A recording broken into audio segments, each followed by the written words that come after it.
Hello. Thank you for the introduction. Officer Futurist, I feel like, is a cooler title than a futurist. My name is Brian Madden, and I'm a futurist at Citrix. I've been in the IT industry now for 31 years, and so I concur on that statement about how the next 5 years are going to be a bigger transformation in the way that we work, the way we deliver applications, data, computing to our workers. Certainly bigger than anything I've seen in my entire career.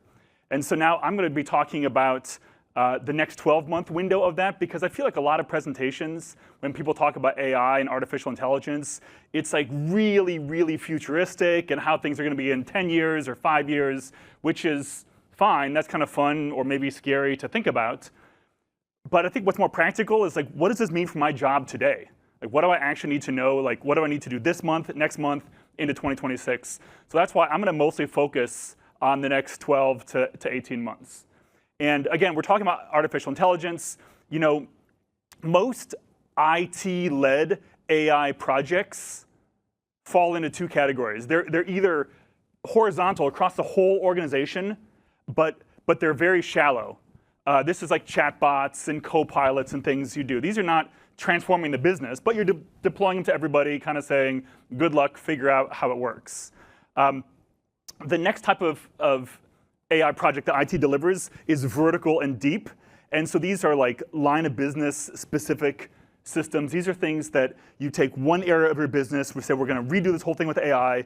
The problem with these types of projects is, like a lot of big transformational IT projects, they typically go over budgets. They take a lot of time. They're expensive. They don't really meet expectations. And so these together, I think, is not really the right way to think about AI in the enterprise. Yes, horizontal, shallow projects are happening. Yes, deep, line of business specific things are happening. But in my mind, the real action and the real place where all the activity is happening in the enterprise is down in user land. It's what the end users, what your actual workers are bringing. And you may see these workers are finding tools on their own. They are using ChatGPT, they're using Claude, they're using Gemini, they're using Grok, they're using whatever tools they find. And if you ask them, AI really is transforming their jobs. Because for a lot of these folks, what they do, they're looking at ChatGPT, Claude, Gemini, Grok, whatever. That is their primary interface into the work that they do. They're going there first, sort of before they're thinking about like going to applications or whatever portal or whatever it is that the company has set up. And so over time, how these individual workers are using these tools has started to change. Like initially, they used them just for chat. And this is like just very simple. Like when you first learned about ChatGPT, oh, it's right there in the name. It's called ChatGPT. So I chat with it, I ask it questions, I get back answers. Over time, though, as ChatGPT's capabilities improved and our own ability to use them got better, we realized we can use them for brainstorming. As they got bigger context windows, we can use them to like analyze information, like huge PDFs, reports, and actually have conversations about the data and what's in there. We can use it to create not just PowerPoints and documents and emails, but strategies. We can use it for business advice. What we find is that now, ChatGPT came out in November of 22, so less than 3 years ago. But of course, over those past 3 years, quite a few changes have been made. And it's gotten a lot deeper and a lot better. And so now we're finding that I call this full-on shadow strategy. You've heard the term shadow IT. You've heard probably the term shadow AI. A lot of people are saying, oh, individual workers bring in their own AI tools. This is like shadow AI, ha, ha, ha. And I feel like that's fine, but it's really selling short what the actual impact is. Because remember when shadow IT first happened, it was like using Gmail to get around attachment limits in the early 2000s. It was bringing in iPhones to replace BlackBerries. It was using Dropbox instead of file shares with VPNs. We as the workers were bringing in our own tools because these tools did more things that IT was able to do. But this isn't about tools. I mean, yes, ChatGPT is a tool, but it's not really about tools now. It's like we're actually brainstorming strategy, calling, all the stuff that we would do with our human coworkers, we're now doing with the ChatGPT. So I think calling the shadow AI is not giving it enough gravity for what the impact is actually like. It's full on what I say shadow strategy. So what we saw is AI and I'm using this little kind of gem. This is my generic image for AI. AI has grown from being a subtle helper, like, oh, help me write this email, what should I say to my boss? And it's evolving into like a full-blown colleague. And so this transition is very subtle, because from the outside, you don't see it. Hey, it's workers still using ChatGPT. That's what it was in 23. This year, it's still workers using ChatGPT. But the way that we're using ChatGPT is changing. The questions we're asking, how much we're leaning on it, where we go to first by default, like how many of us are going to our, I say ChatGPT, or Gemini or Grok or whatever platform you use. There's a lot of times we go there first instead of going to Google. So you know this. What's interesting is even though ChatGPT has all these capabilities within the chat, now we're starting to see the capabilities are breaking out of the chat window themselves. So this summer was the summer of browser wars. AI browser wars are about to begin, or AI browsers, here we come. So there's all these new browsers, Comet, Dia. There's also old browsers, like Chrome, now has Gemini bolted onto the side of it. Edge now has Copilot bolted onto the side of it. Like, you can't have just a browser anymore. Your browser needs to have a built-in AI buddy that's sort of attached to it. Because the idea is, oh, I'm using a browser, I'm using AI, I'm using browser, I'm using AI. Half the time I'm copying and pasting back and forth. Can't the AI just look at the browser content and know what I'm doing and figure it out and maybe offer me helpful tips and hints and just, I don't know, pay attention to everything that I see so I can ask you later about something that I saw? So there's a lot of value that comes from integrating more directly the AI platform and the browser. And so that's what we've seen right now. And so really the reason I mention that as an example, and by the way, the browsers having built-in AI buddies, every browser has this today. This is not coming. Like, this happened in the past 3 to 6 months. You might have to pay $10 a month for Gemini add-on to Chrome or whatever, but it exists. It's all built. So what this means is these browsers are these AI platforms, these are much more than just chatbots now. Like, you can't really think of it as just a chatbot. It is, like, look at Claude as an example. Here's all these connectors that are built into Claude. And notice there's a scroll bar. So Claude now, you can plug it into your Google Docs, your OneDrive, your Calendar, your Salesforce, SaaS, all these things. And if I plug it into Google Drive, I can ask Claude, like, hey, what's my presentation? How many slides is it? Can you look at this slide? Send this over here. You can start asking it about your documents and your files or your calendar or whatever without you having to copy and paste. Because in the old days, you were screenshotting or you were copying and pasting everything in. And now Claude can access these things directly. By the way, Claude also can access directly applications on your desktop. It can access your notes files, your Word documents, your calendar, your terminal. It can run PowerShell and run scripts locally on your computer. So it can even do things that don't have these backend connectors. And by the way, you can also make your own connectors. So these MCP servers, this is like a way to sort of put a computer interface onto a service for AI.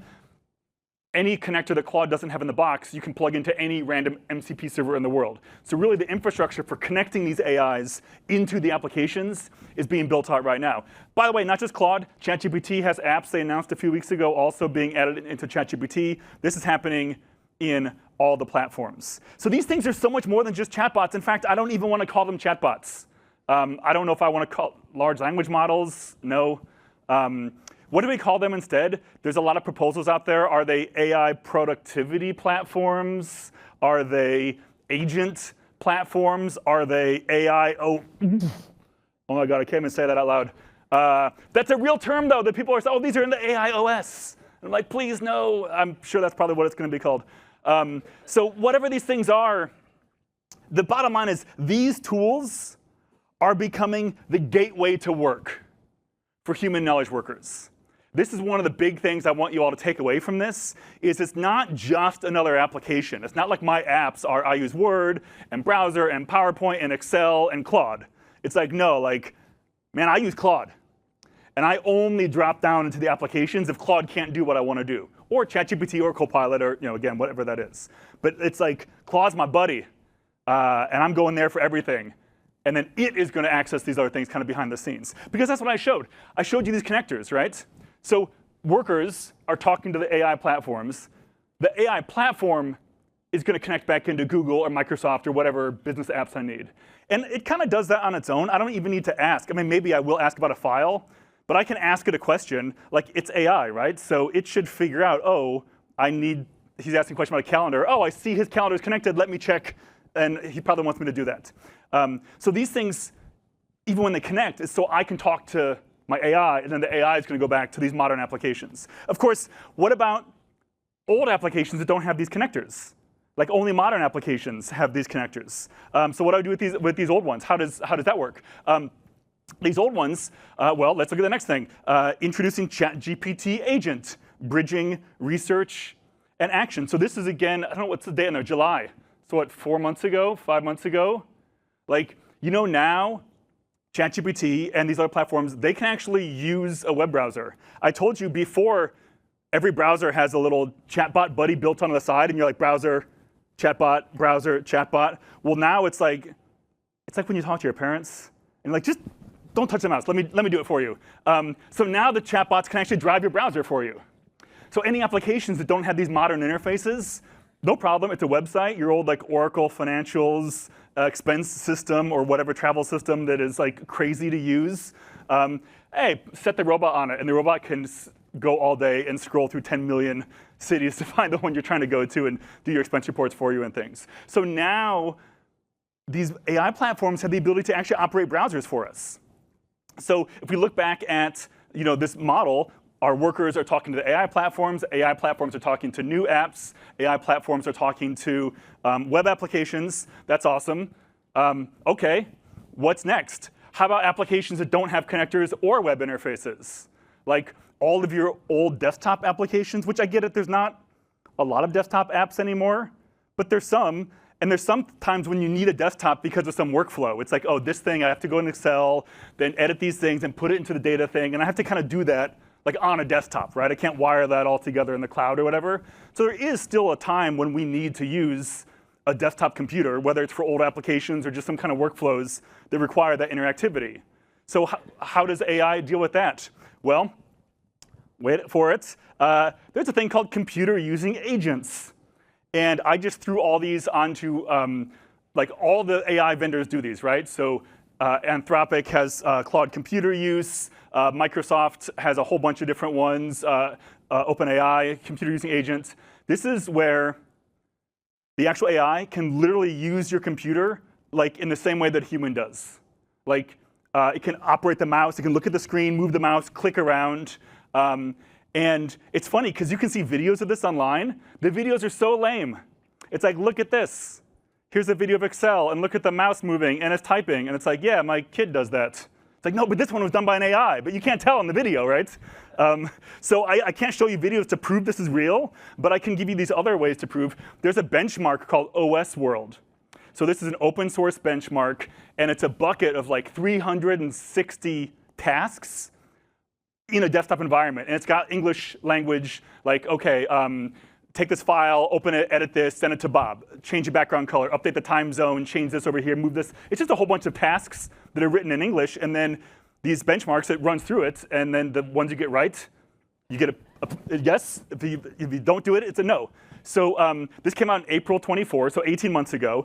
Humans, they did it. Hey, it's a benchmark. We got to set, what can a human do? So a human can do like 72% of this bucket of tasks, the average human. I'm sure we're all above average. We can probably do 100. Our moms can do like 10. But average workers can do like 72% of the tasks. In April 2024, what did the AI robots do? They could do 12%. Of course, that's 18 months ago. You probably can be watching my speeches from the last 18 months and watch this number climb. Through August, we get up to 61%. Not bad. Of course, it's not August. It's October. And now they're up to 70%, which I'm going to call rounding error close enough. So what this basically means is the humans, bink, our ability to operate a computer is not, as a whole, is not that much better or different than AI's ability to operate a computer. Now, that doesn't mean the AI knows how to do everything. It's like a junior employee you have. You can tell them what to do on the computer. They might not know why they're doing what they're doing, because you're explaining it to them, but they know how to move a mouse and click here and email this. And occasionally they mess up. Occasionally AI messes up. It's all sort of the same. But it is real today, though, that all these platforms have the capability to actually operate a computer environment as the AI, move files around, do everything that a human would do. what permissions does it have, what guardrails. It's all what you provide. You sort of manage it in the same way you manage a person. So all my workers are accessing my AI platforms. Those AI platforms are connecting to modern apps. Those AI platforms are connecting, if it's not a modern app, they're operating web browsers. If it's not a web browser, if it needs to operate a computer, it will be a computer using agent. And that's kind of where we are. The way that these workers interact with these AI platforms, by the way, is sort of changing. It was chat. It was just typing before, right? Now it's voice. I do voice almost exclusively. My wife can't stand this. She's like, you're talking to AI, you're talking to me. I have an AI voice, apparently, that's like extra enunciated. But I talk to ChatGPT all the time, because I can just brain dump faster into it. But of course, these things are not interacting just with talking and just with typing. They're looking at our screens. They're generating videos. They're generating images. There's a lot of different ways that we interact with them. So even like visualizing data, if I'm having it edit an Excel file for me, it can just show me the cells that I care about right there. It doesn't need Excel. It can just draw a picture for me, like a deep fake for 1 second just for me of the data that I need. So there's a lot of different ways that we're able to interact with these. Same with the applications, too. It's not just, it's a phone app, it's a web app, it's a desktop app. They're all in sync. You can start a conversation on your phone, pick it up on your desktop, talk to it on earbuds on a walk, and then pick it up on your iPad when you get home. So there's multiple different ways that we're all interacting with these. What's funny, though, is this other thing. This is a blog post I did actually just yesterday. So I don't know if you saw a few weeks ago. I'll use Claude again as an example. Claude can now create and edit files directly. So remember, I thought these computer using agents were important, because like, oh, you might need Excel, and you might need to do something in Excel, so you need the AI to open up Excel, load in your Excel file, and click around through the menus to do that thing in Excel.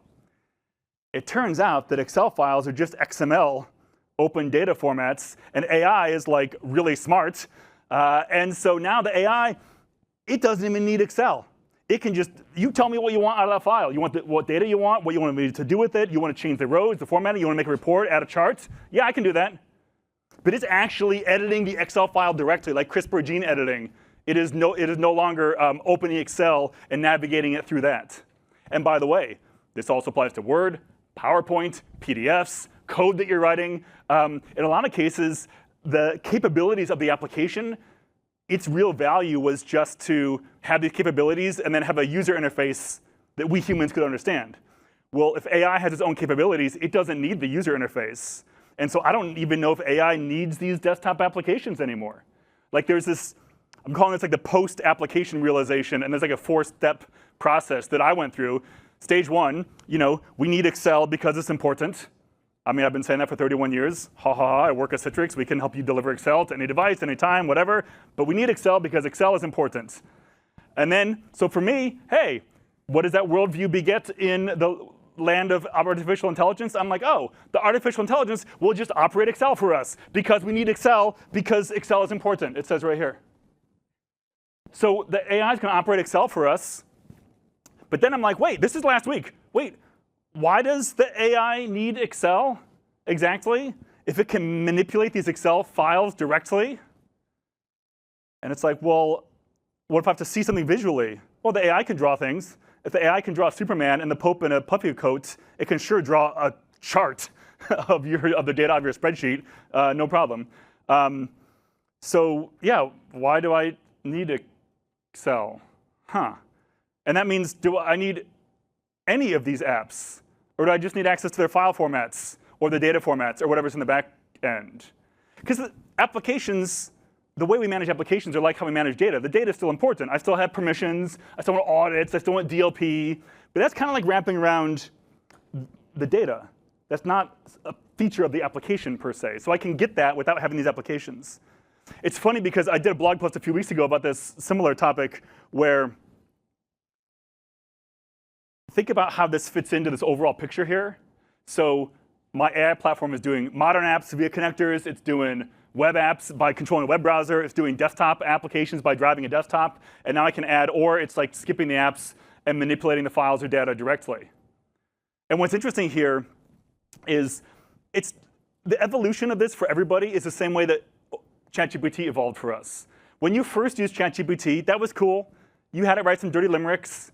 And you had it like write some, poetry with no letter E or whatever these like little party tricks were. But you didn't use it for anything real. But over time, you started to use it more and more real. And then you just realized, like, oh, wow, I don't Google things anymore. I just ask ChatGPT. And I think that happens with this. I don't think anyone is going to consciously say, I will never use Excel again. But how long is it going to be? Now, oh, I've got Copilot, and I've got OneDrive, and it's all here, and the little Copilot thing's right there. And I can just ask it a question about a file, and it just tells me the answer.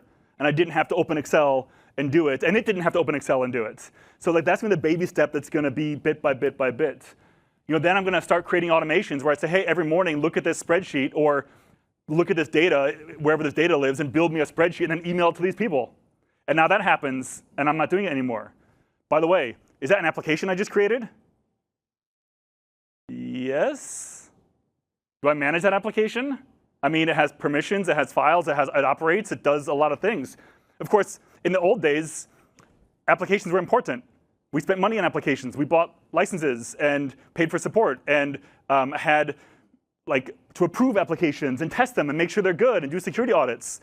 Well, if anyone can create an application just by asking an AI to do something, and that application might be long-living, it might be in who knows what code it's written in, it might be one and done and it's gone in 15 seconds, you have to really change your mentality of how you're managing it. You can't manage applications the old way. You need to take a step back and sort of think about how you manage the environment in general, not the specific elements of that environment. Because as we're seeing, these AIs, they go from subtle helpers to colleagues to now full-on agents. And an agent, there's all different definitions for what an AI agent is. To me, this is just an AI environment that can run on its own and sort of make decisions on its own. So you just tell it to do something, and it works all night. And if it gets in a roadblock, it figures out its way around it, and off it goes. So it's now like the AI is kind of doing things on its own, without the human worker having to look over it every single second and watch over everything. So what this means for us is that these are becoming like true coworkers. This is a slide I actually used, a real slide from an internal QBR at Citrix, where I introduced my team.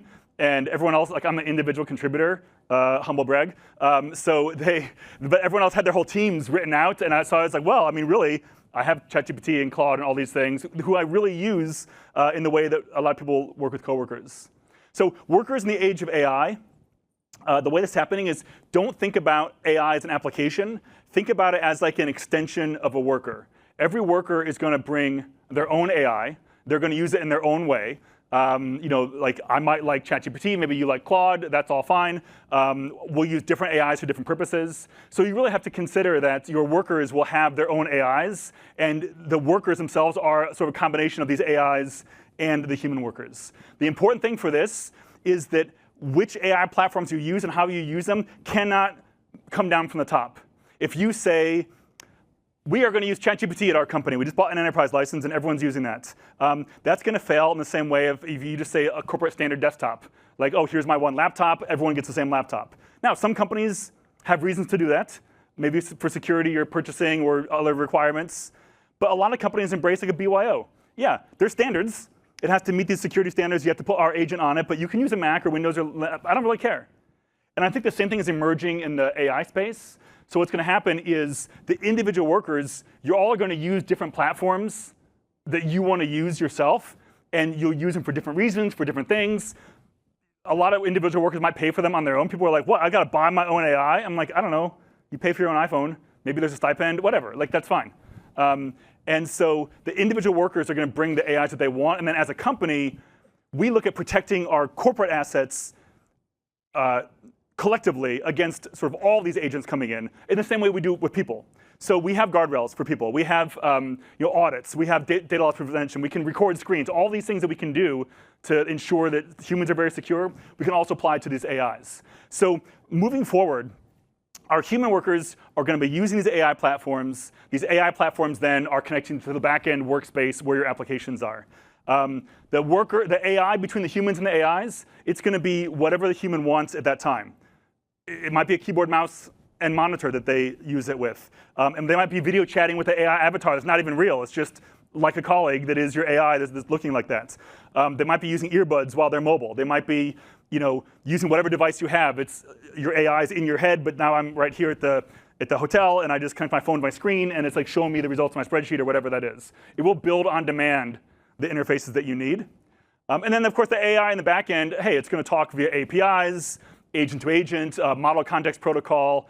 It'll operate web browsers remotely. It'll operate computer using agents and remote sessions, or it might skip the app and manipulate the files directly. But it's going to be the workers going through. So what this means in my last just couple seconds, hey, what are we doing today in IT, and specifically as we think about our users and our work? Today we manage workspaces, which provide a secure space for workers to use apps and data. Today we provide guardrails that protect corporate data, and we audit, observe, protect, and guide. Tomorrow, it's the same things. Manage workspaces, provide guardrails, and observe, protect, and guide. My final slide, I'm just going to leave you with some takeaways. AI platforms and agents are real. Everything I talked about today is real. This is not coming. This is real today. The path into the enterprise is going to be in through the knowledge workers, bottom up, not top down. You do not need a full EUC rebuild. You just need to have a well-designed EU system that is built for adaptability, and everything you're doing for human workers will also apply to AI workers. The workspace will always exist as a point of orchestration, even if it's physical or virtual or invisible or ephemeral up in the cloud somewhere. Bottom two things. This is happening whether you like it or not, by the way. You don't get a vote. You don't have to like it, but it is happening. But you're not falling behind. Keep on doing what you're doing. And the final thing is, hey, keep in touch for the latest. So these are kind of my takeaways. I blog about this stuff every week. So this is you can follow me on LinkedIn. My blog's around Citrix. This is links to speeches and other stuff that I give that you can find there. But I write about this stuff every single week. Not necessarily even from a Citrix perspective, just what it means for the future of the industry. Yeah, so that's it. So I'm out of time. Thank you so much for giving me the opportunity to have a 25 minutes, you're caught up on everything AI. It's different next week. Thank you.